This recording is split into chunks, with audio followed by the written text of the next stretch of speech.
Bom, agora nós vamos passar para as demais abas do nosso projeto. E nós vamos começar pela parte de dados da concessionária, que é uma das partes fundamentais que a gente tem no nosso projeto. Nessa aba a gente vai definir, por exemplo, as proteções a montante da concessionária e os valores de curto-circuito no ponto de entrega da concessionária, que é onde nos interessa, perfeito? Bom, para isso então a gente vai clicar em aba dados da concessionária. Ao clicar nessa aba a gente vai visualizar essa tela aqui. E nessa tela a gente tem a divisão em algumas subabas aqui. Correntes de impedância, concessionária, corrente de curto-circuito simétrico e corrente de curto-circuito assimétrico. Se eu já tiver as informações de curto-circuito no ponto de interesse, que normalmente ou quase sempre é o ponto de entrega, eu já vou inserir os valores aqui referentes ao curto-circuito simétrico e assimétrico aqui embaixo. Todas essas abas aqui que tem uma setinha ao lado, elas são retráteis, então eu posso expandir e recolher essas abas, perfeito? Então se eu já tiver os valores de curto-circuito no ponto de entrega, eu apenas vou inserir esses valores de curto-circuito aqui, perfeito? Agora, em casos de estudos, por exemplo, de estudos em que eu necessite calcular, né, a corrente de curto-circuito em um outro ponto diferente do ponto que eu tenho, então eu já tenho que utilizar outra aba, que eu vou mostrar para vocês, que é a aba de correntes e impedância. Então, se eu tiver já os valores de módulos das correntes de curto-circuito no ponto de interesse, eu apenas preencho aqui esses valores, tanto a corrente simétrica quanto a assimétrica. Agora, se eu quiser calcular a corrente de curto-circuito em um outro ponto, então eu tenho que utilizar uma outra aba e eu vou mostrar para vocês como que eu faço. Então, eu vou desmarcar essa opção, que eu não vou utilizar aqui. Eu quero calcular, por exemplo, a corrente de curto-circuito no ponto de entrega a partir dos dados da corrente de curto-circuito na barra da subestação da concessionária. Então, como que eu faço isso? Eu venho, habilito o campo correntes e impedâncias. Ao habilitar o campo correntes e impedância, será aberta essa tela para mim, onde eu vou conseguir configurar os dados do ponto de onde eu estou partindo para o ponto de onde eu estou querendo chegar. Então, normalmente do ponto que eu estou partindo é a barra da subestação da concessionária, que é onde ela vai te fornecer ou os níveis de curto-circuito em módulo e ângulo, ou os valores de impedância de curto-circuito, perfeito? Então, para isso, eu devo preencher algumas informações de potência de base e tensão de base, porque o cálculo feito é todo em PU, por unidade, perfeito? Então, a primeira coisa que eu devo definir é como que será feito esses cálculos. Eu vou trabalhar com minha coordenada retangular, eu vou trabalhar com minha coordenada de forma polar. Qual que será a forma de trabalho? E percebe-se que ao alterar aqui de retangular para polar, altera aqui as indicações de impedância. Aqui eu tenho retangular, RX e polar eu tenho Z e ângulo, perfeito? Eu vou inserir os dados em ohms ou em PU. Também é importante eu definir isso. Ohms ou PU. E percebam-se que aqui, quando eu altero, também muda. Eu tenho aqui o valor em PU e o valor em ohms. E o ângulo em graus. Aqui, o ângulo é em graus. Isso é importante falar também. Perceba o seguinte, essa parte aqui ela vai ser muito importante, porque vai definir como que eu vou entrar com a informação para ele fazer o cálculo. Então, vamos definir aqui algumas grandezas. Quase sempre, né, a potência de base adotada pela maioria das concessionárias é de 100 MVA, então por isso que ele já vem preenchido. Mas caso você queira alterar, é só você digitar a potência de base que você está adotando. Nesse caso eu vou deixar aqui 100 MVA. A tensão de base de 13,8 e a impedância de contato que você está considerando para o cálculo da corrente de curto fase terra mínimo, tá? Se você for utilizar. E aqui a gente tem o número de ciclos para cálculo do fator de assimetria da corrente de curto-circuito para o cálculo de correntes de curto assimétrico. Não são todas as concessionárias que trabalham com correntes de curto assimétrico, mas caso você queira calcular esse fator de assimetria, você deve informar em quantos ciclos você está considerando. Perfeito? E aqui ó, a gente vê que ele já calculou, né, a corrente de base e a impedância de base para essas informações que eu digitei aqui em cima. E aí aqui eu devo marcar o seguinte, bom, eu vou informar para o software as impedâncias ou eu vou informar para ele a corrente e o ângulo. Se eu for informar para ele as impedâncias, eu tenho que falar em como que eu estou mostrando para ele essas impedâncias. Então, se essas impedâncias eu estiver fornecendo ela em retangular e em ohms, conforme eu marquei aqui, eu venho aqui e preencho. Por exemplo, eu vou colocar aqui qualquer valor, apenas para vocês verem ele calculando, perfeito? Então vou pôr aqui R1, R2, vou colocar tudo igual aqui, tá certo? Vou colocar aqui tudo igual, apenas para eles verem. Coloquei tudo igual, como todas as impedâncias estão iguais, a corrente de curto fase terra e trifásico será igual. E aqui ele já calcula automaticamente para mim o módulo e o ângulo dessa corrente, perfeito? E aqui, se eu, por exemplo, alterar com aqui já preenchido aqui para polar, por exemplo, ele vai limpar e eu devo fornecer novamente essas informações para que ele recalcule essas correntes de curto-circuito, perfeito? Agora eu vou deixar aqui retangular, ele armazenou, né, aqueles valores, e se eu quiser trocar aqui eu posso trocar, mas vamos supor que agora eu coloquei em PU. Bom, se eu coloquei em PU, ele vai recalcular considerando que agora essa impedância que eu forneci está em PU, então os valores de curto-circuito foram diferentes, perfeito? Então isso é importante eu atentar a essas informações. Como que eu estou entrando com essa informação? Para ele calcular de forma correta, perfeito? Então, isso é muito importante a gente ter a clareza. Agora, vamos supor que ao invés de entrar com as impedâncias, eu quero entrar com o valor de corrente naquele ponto. Beleza, eu vou vir aqui, eu vou desmarcar nesse ponto e vou marcar esse ponto aqui, que é o ponto de corrente. E eu vou fornecer o valor da corrente, por exemplo, 3.500, e o ângulo, menos 45. E eu vou fornecer aqui 2.750 e eu vou fornecer aqui o ângulo, por exemplo, em graus, menos 60. Ele já vai calcular para mim aqui o R1, X1, R2, X2, o R0 e o X0 para mim. E aqui está em ohms. Por que está em ohms? Porque a unidade de medida adotada aqui é ohms. Se eu mudar aqui para PU, ele vai me mostrar essa informação em PU. Se eu alterar daqui de retangular para polar, ele está me mostrando isso na forma polar em PU. Se eu colocar aqui em ohms, ele está me mostrando na forma polar em ohms. Muito bacana essa ferramenta aqui, pode ser muito útil para você no seu dia a dia, no desenvolvimento dos seus estudos, tá?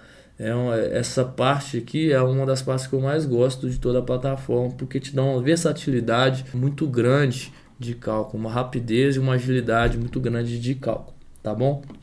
Então aqui a gente tem essas informações. Então aqui, como eu falei, é o ponto de onde eu estou partindo, e depois a gente vai inserir a rede até o ponto onde eu quero chegar, que normalmente é o ponto de entrega ponto de entrega do cliente, tá? Então aqui eu vou voltar aqui para retangular em ohms e vou deixar esses valores aqui, perfeito? Aqui agora a gente vai para a parte de dados de rede de distribuição. E por que aqui está tudo marronzinho? Porque eu ainda não habilitei essa parte aqui. Então quando eu habilitar, ele vai liberar para eu visualizar, né, e editar essas informações aqui.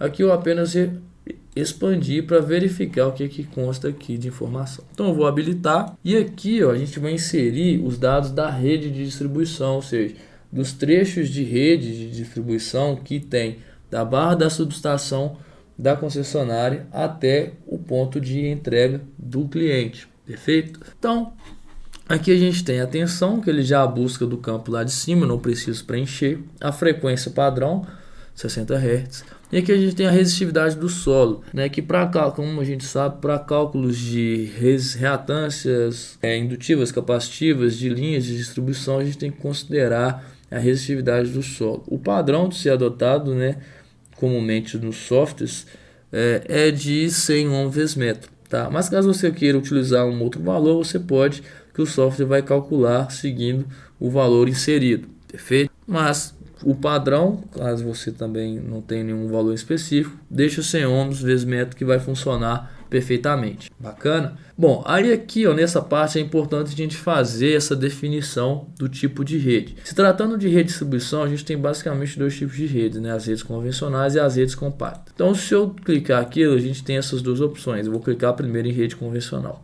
Ela vai me mostrar ao lado o que seria uma rede convencional, ou seja, um formato básico de uma rede convencional, mostrando as respectivas distâncias consideradas, né? A gente tem aqui a distância entre uma fase e a outra, entre as fases, e a distância entre a fase e o solo, perfeito? Então aqui eu tenho que informar quais serão essas distâncias consideradas para cálculo dos valores de reatância da linha. Se eu não souber, né, se eu não tiver nenhum valor específico, eu posso adotar valores típicos. Basta eu clicar aqui, que ele já preenche automaticamente com valores típicos adotados pelas concessionárias do Brasil.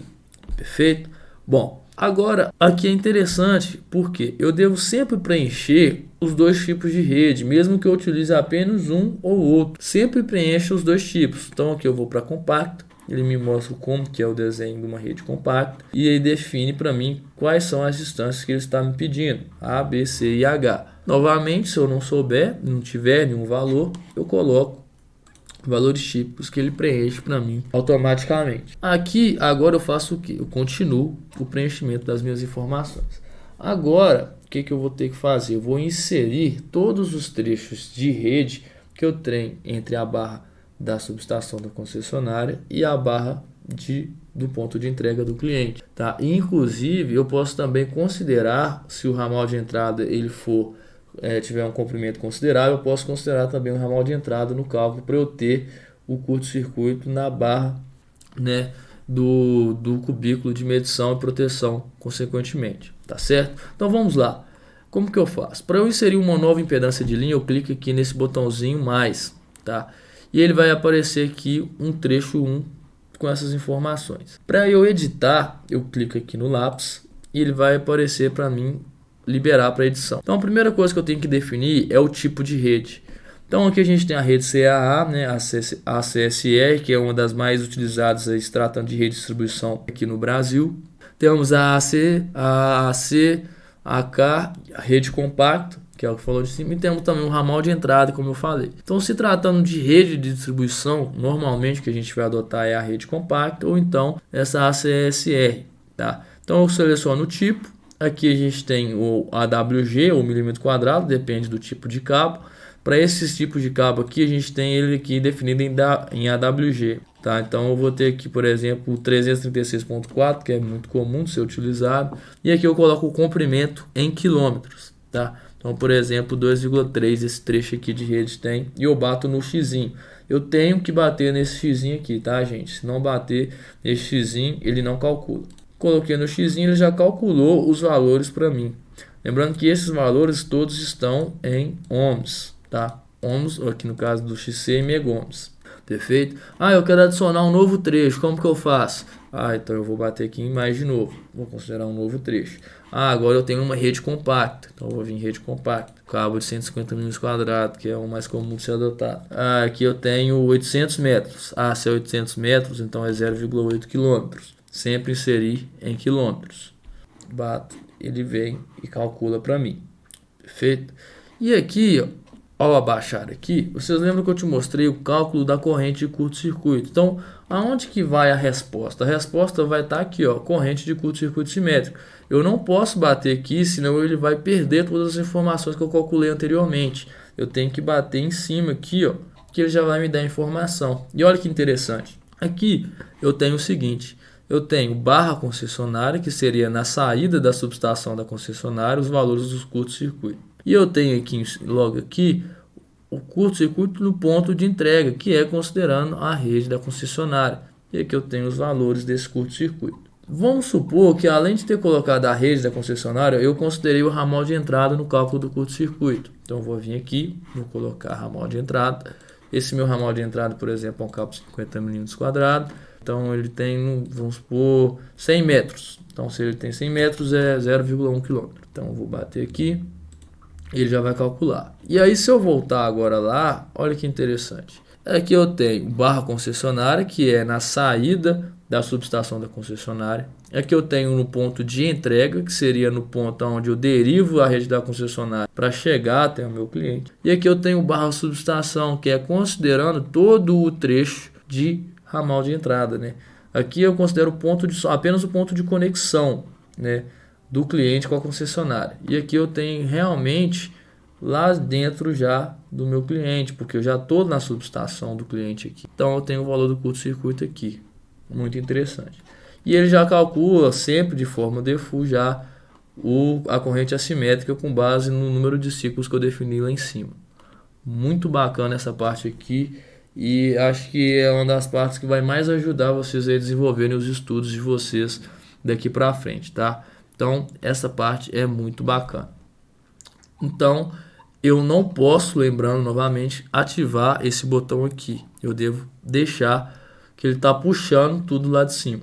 Perfeito? Então aqui eu fiz toda a parte de cálculo de curto-circuito. Então, eu defini as minhas correntes de curto-circuito que será utilizado no meu estudo. Perfeito? Agora eu quero definir as proteções a montante da concessionária. Como que eu faço? Bom, então só para dar uma limpada na tela aqui, eu vou recolher, tá? Todos esses campos aqui. Recolhi. E como que eu defino qual é a proteção a montante da concessionária? Eu venho aqui em concessionária, tá? Eu bato aqui e aqui eu posso fazer o ajuste da proteção dela. Função 51, função 51N, 51NS, 50, 50N e se tiver fusível, colocar também o elo fusível, tá? Bom, então vamos passar por partes. Aqui eu vou inserir, eu tenho que habilitar esse campo aqui para eu conseguir editar determinada informação. Então aqui, ó, na corrente de partida, né, vou informar qual é a corrente de partida, então 150 amperes, por exemplo. Vou escolher a norma. E aqui está uma das novidades que vai ajudar muito também vocês. Por quê? Aqui eu já está configurado todas essas curvas aqui, ó. A IEC está funcionando, a I3E, todos os modelos de curva I3E também já estão funcionando. ANSI, tempo definido e a tão famosa curva Cayley. Tá? Então aqui a gente já tem todos os modelos de curva Cayley que são utilizados pelas concessionárias e você pode utilizá-las aqui já de forma prática e simples, que vai funcionar legal, beleza? Então aqui você informa qual que é a norma, se ela é IEC, I3E, se é curva Cayley, tempo definido e qual que é o tipo da curva e qual que é o dial de tempo, por exemplo 0,4, perfeito? Agora vamos supor que a proteção da concessionária ela não tem instantânea. Se ela não tem instantânea, eu não vou habilitar esse campo. Vou deixar ela sem habilitar e eu não vou ter problema. Ele vai plotar só a 51. Ah, não, ela tem instantânea sim. Então eu vou habilitar aqui a 50 e vou preencher, por exemplo, 1500 com o tempo de 0 segundos. Ah, não, a instantânea dela tem um tempo definido de 0,4 segundos. Então eu coloco aqui que ele já vai plotar com esse tempo para mim. Perfeito? Então, essa parte aqui a gente já ajustou de fase. Agora eu preciso ajustar a de neutro. Bom, então a de neutro eu vou fazer o seguinte. Então eu tenho aqui a 51N. Eu posso colocar aqui a corrente de partida. Eu informo a corrente de partida. Eu informo aqui a norma, se ela é de tempo definido, se ela é Cayley, se ela é I3E, ANSI ou IEC. E eu informo aqui o tipo da curva e o dial. Aí aqui eu tenho também a ANS, se ela tiver, né, a gente chama de CEF, Sensitive Earth Fault, a 51NS, se ela tiver ajustado esse parâmetro, você pode vir habilitar, colocar qual que é a corrente de partida, a corrente de partida é 8 amperes. Normalmente essa função é de tempo definido e de falar o tempo definido, 2 segundos, por exemplo, e inserir ela aqui. Aqui a gente tem a 50N, que é a instantânea de neutro, que a gente pode colocar aqui o valor da partida e o tempo dela de atuação. Se ela for instantânea mesmo, a gente coloca 0. Se tiver um tempo definido diferente de 0, 0,4, 0,5, a gente coloca que ele vai conseguir plotar. Bacana? E o elo fusível, se já tiver sido determinado o elo fusível, a gente consegue colocar aqui. A gente tem 6K, 8K, 10K, 12, 15, até 100K. Tem uns fusíveis H aqui também. Perfeito? Então eu posso colocar, por exemplo, 50K. E lá na frente aqui no gráfico a gente vai conseguir visualizar todo o ajuste da concessionária que a gente fez nessa aba. Bacana? Então, para a aba de dados da concessionária, o que a gente tem é isso. Beleza, galera?